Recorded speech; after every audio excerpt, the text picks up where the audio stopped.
It was the Grand Chief's moment with the media, a time for him to reflect, share and encourage journalists.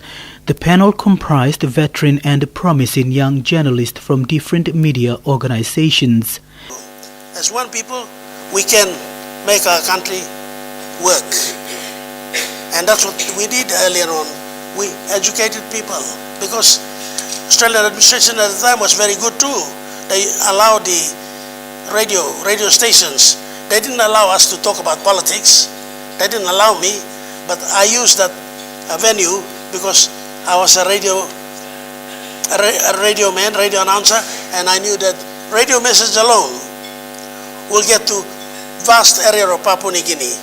His years as a radio journalist was pivotal in his rise to politics. But his relationship with the media in the past 42 years of his political life was not all smooth.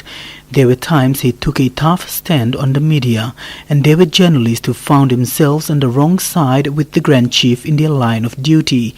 No one can relate better than former ABC correspondent Sean Donny, and both had a chance to revisit this moment.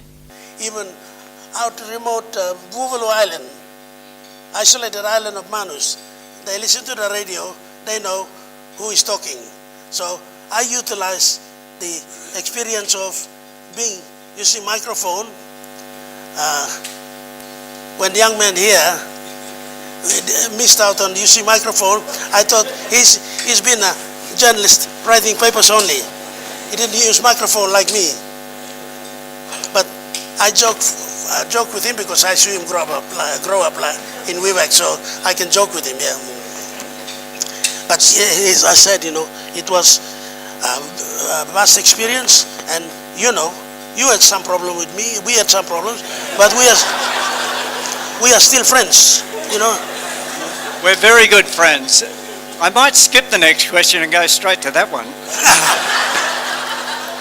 In 1984, you had me removed from the country. I bear no ill will about that. And there was no ill will at all, no. It enhanced my reputation as a journalist, but the issue behind it was trouble over the Indonesian border, and it's obviously been a huge issue for Papua New Guinea, how to deal with this enormous neighbour next door.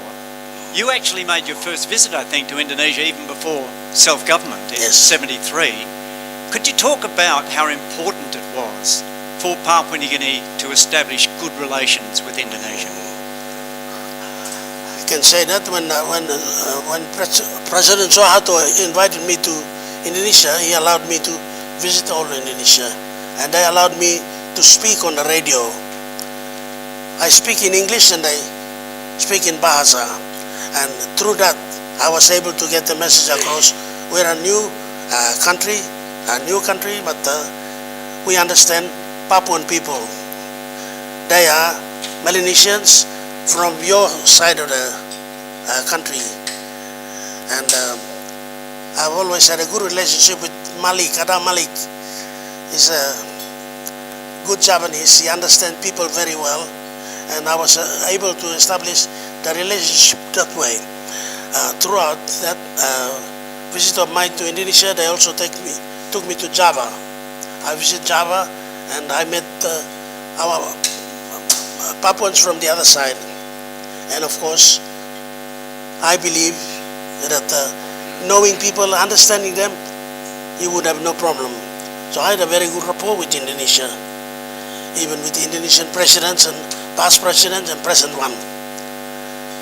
That's how I established my relationship, by being able to sit down and talk to them about issues, sort them in a way that I did,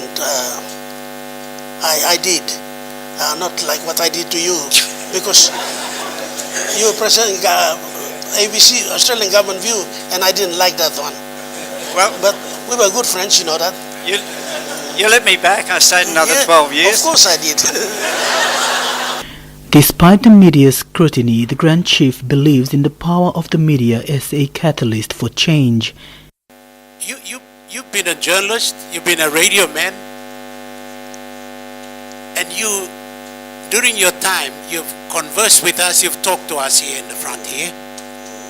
Has the media in Papua New Guinea been fair to you in your career? No, I have not.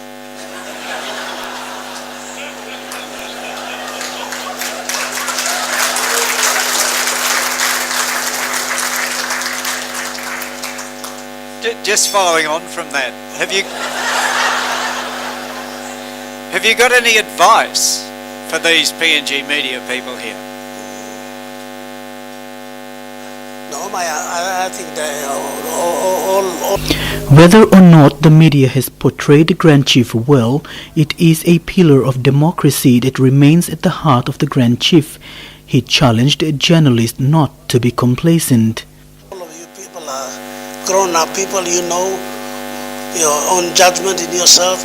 You can judge what is wrong and what is right, and you write according to what you believe is the best.